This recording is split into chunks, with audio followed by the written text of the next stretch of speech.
Buon pomeriggio, questo è Dance Floor Storytelling, io sono Francesco Cantoni. Dopo aver ospitato moltissimi DJ ai nostri microfoni ed aver raccontato tante storytelling vissute dall'alto di una console, penso sia giusto dar voce anche a chi la nightlife l'ha vissuta in veste di pubbliche relazioni, public relation ed organizzazione di eventi. Sicuramente chi vive nella nostra regione conosce bene il personaggio qui al mio fianco che sto per presentarvi. Lo abbiamo qui in carne ed ossa. Diamo il benvenuto a Simone Meschini. Ciao Simone. Ciao ragazzi. Benvenuto qui a Dottor Radio. Grazie a voi. Bene, abbiamo detto che sono tante le persone che ti conoscono, oltre agli addetti al settore, del quale hai militato per molti anni. Oggi Simone lo si trova anche ad aver assaporare un ottimo sushi, sì. qui proprio nella nostra regione.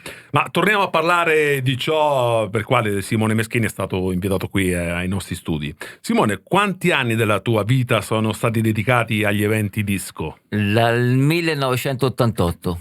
Ah, addirittura. 2024, quindi se fai i due conti sono 36, 37. Perciò eravamo in pieni anni 80. Pieni anni 80. Perciò sì. l'hai vissuti anche a pieno... Prima da cliente, sì. Quindi ancora prima. Da avventore. Sì. E poi ti sei messo nella passione, mischia, sì, la passione per la musica c'è sempre stata. Direi che comunque ti è sempre riuscita bene. Sei abbastanza, non ci lamentiamo. Bene, a proposito di musica partiamo subito con la tua scaletta, la tua tracklist che ci hai fornito con dei brani, diciamo, abbastanza recenti e perciò ce l'ascoltiamo. Sì. Il primo brano in scaletta è di Hey Me e Black Coffee. Quest'ultimo è un DJ afroamericano di grande fama internazionale. Oggi abbiamo scelto di ascoltare un pezzo del 2023, The Rapture parte terza.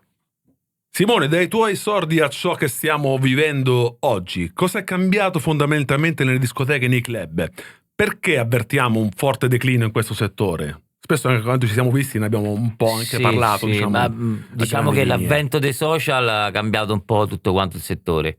Anche perché secondo me si è perso il contatto umano, quello che prima curava chi faceva le pubbliche relazioni, aveva il contatto umano con le persone. Adesso basta fare delle storie, non si invita più, non c'è più il contatto che c'era una volta, e quindi perdendo quel fluido lì si è perso un po' anche un po' tutto il discorso della nightclub. Prima magari il personaggio lo trovavi nella nightclub, adesso lo trovi sulle storie, non lo trovi più in discoteca. Io mi ricordo anche con Federico che abbiamo qui in regia, che quando eravamo ragazzi andavamo al corso qui della nostra città di Foligno, trovavamo molti dei ragazzi che erano addetti alle public relation, che davano gli inviti, i bigliettini famosissimi. Certo. E quello non si usa più. Questa è una cosa che comunque in effetti si è persa con l'avvento dei social, come stai dicendo te, in effetti non...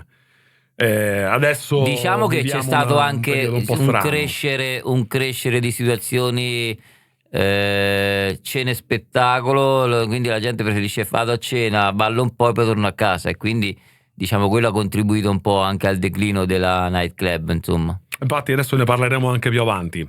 Come detto nell'intervento precedente, abbiamo parlato di ciò che oggi hanno perso i locali notturni nei quali abbiamo trascorso la nostra gioventù. Ora vorrei che mi spiegassi il perché hanno preso molto piede situazioni, come stavamo dicendo poc'anzi, come le scene spettacolo piuttosto che i DJ set che vengono offerti in molti bar per l'ora dell'aperitivo. Ma diciamo che per un pubblico più adulto la cena spettacolo è quello che magari non ti fa far tardi, hai fatto serata e quindi comunque sia sei uscito, no? Tra virgolette, e i giovani non sentono la nightclub come la sentivamo noi una volta. Diciamo che prima il sabato sera era sacro, il sabato sera era discoteca. Chi era, uscivi. Adesso ti correggo, c'era anche la domenica pomeriggio. C'era anche la domenica pomeriggio. No, lì si usciva il giovedì, il venerdì, il sabato, la domenica pomeriggio, la domenica sera. E i locali erano tutti pieni. Adesso non c'è più quella cultura. Non ce l'hanno, quindi magari stanno a casa, chattano e passano serata, vanno a cena. Diciamo che sono invecchiati precocemente, non vivono più la gioventù, no, la situazione. Già a 20 anni fanno cose che da adulti, quindi non... Penso è cambiato molto il mondo, no? Anche del sabato sera, in quanto prima Sì, si andava a mangiare magari una pizzetta velocemente, oppure si andava in qualche pub e poi si andava a ballare. Sì, Adesso comunque quello. si è allungato anche ulteriormente i tempi di ingresso nei locali notturni. Una volta, quando era mezzanotte, insomma, comunque già eravamo no? Nel pieno della serata. Adesso a mezzanotte troviamo alle 2 in pieno. la sicurezza, troviamo forse il DJ che sta ancora sistemando le cosettine in console. E vabbè. E poi diciamo anche l'offerta che propone la Nightclub Umbra non è che sia di tutto rispetto, insomma, fanno tutti le stesse cose, vanno dove va il vento e quindi nessuno che traina più da leader e impone magari quello che un giorno dovrebbe fare. Ovviamente vanno, che va lo fanno, chiuso, non c'hanno idee, non c'è più niente. Niente, nessuno comunque si fanno propone, sempre le stesse cose, sempre le stesse cose, vanno avanti e poi diciamo il resto del mondo non è così. Qui ancora c'è da fare. E poi comunque sia una cosa che rimane anche un po' così, un po' diciamo brutta, in quanto la nostra regione Umbra ha ospitato delle discoteche di tutto livello. Era all'avanguardia, adesso è diventata, c'è un declino anche per questo. Certo. Cioè uno sa, dove vado? Dove vai? Sempre quello, quindi è normale, sta a casa. Certo. E perde quello spirito che magari c'aveva per frequentare i locali, la nightclub, insomma. C'è anche adesso comunque anche un passaggio fondamentale del discorso anche del weekend, perché prima era il sabato sera, che abbiamo detto il fulcro del fine settimana, adesso si è spostato un po' anche al venerdì sera, se non sbaglio, Simone. Io vedo che molti il venerdì sera vanno le scene spettacolo. Ecco, sì. Comunque... Non vanno i locali come i locali, la maggior parte sono chiusi. Certo. C'è l'Urban a Perugia, l'unica situazione forte di venerdì, altre situazioni sinceramente in Umbria non le vedo.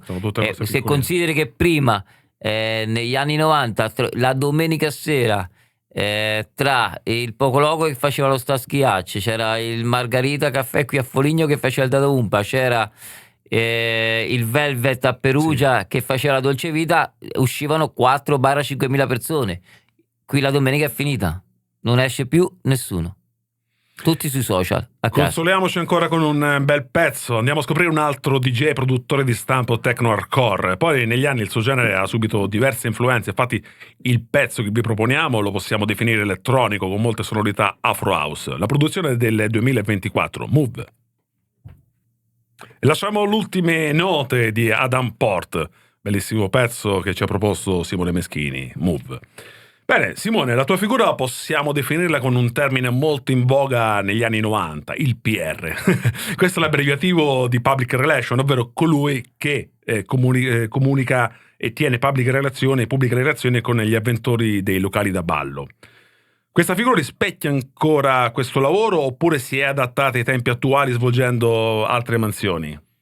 Beh, diciamo ormai sono cambiati un po' i tempi, quindi diciamo adesso ho aperto un'attività, quindi ho il mio sushi bar dove comunque sia faccio degli eventi anche piccolini, tipo live music, aperitivi con DJ set. Guarda, lo possiamo anche pubblicizzare, visto che siamo qua.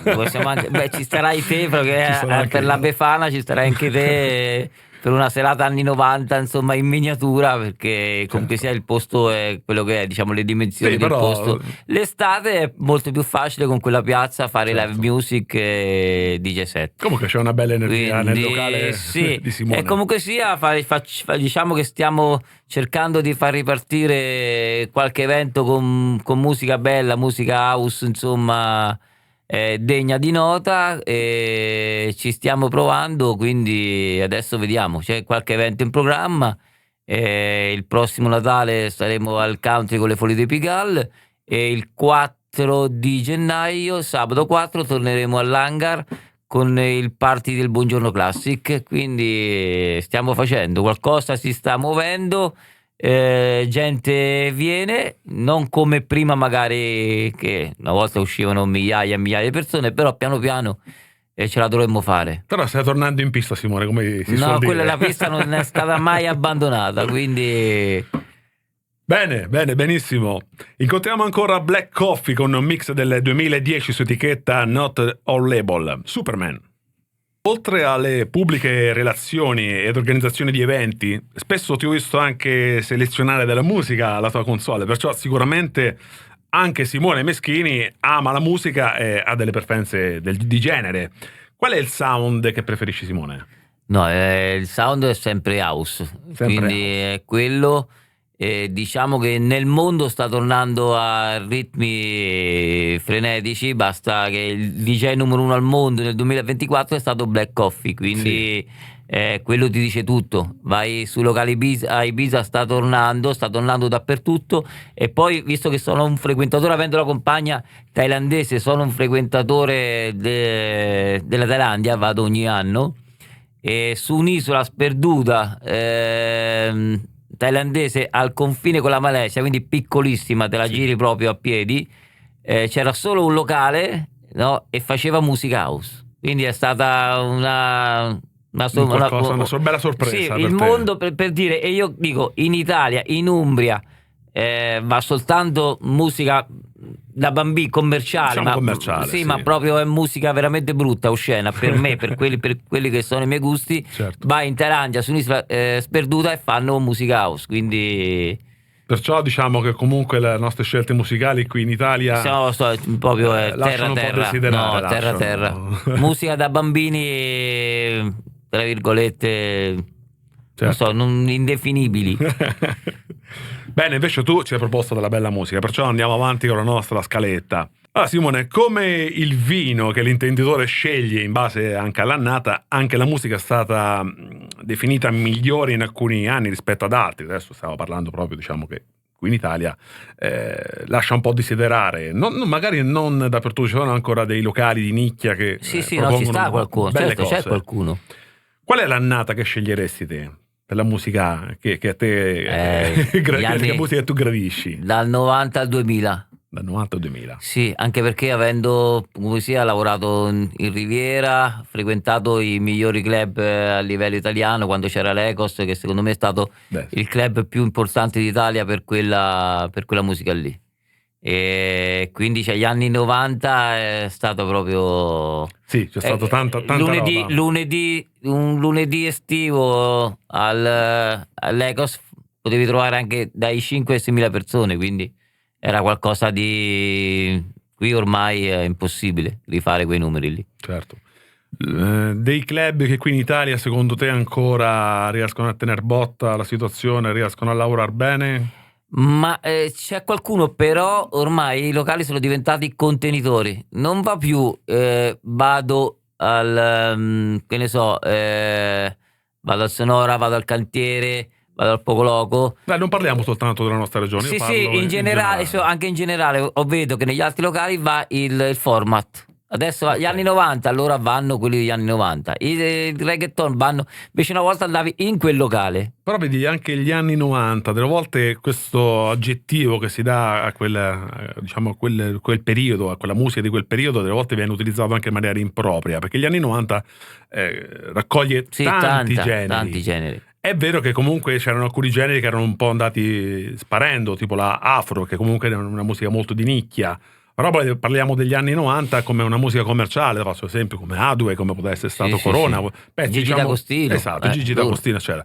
Però negli anni 90 c'è stata anche tanta bella house. Sì. Che proponevano club come Cocorico, come Legos, come dici te. La maggior parte dei club. Perciò delle volte gli anni 90 è inteso, magari se mi chiamano anche a me, come dici, però facciamo il club... anni 90, ma anni 90 delle volte è inteso in maniera stracommerciale. Ecco, la musica che conoscono anche i bambini, perché comunque ancora... Sì, beh, c'era una bella varietà di musica, diciamo, quindi c'era...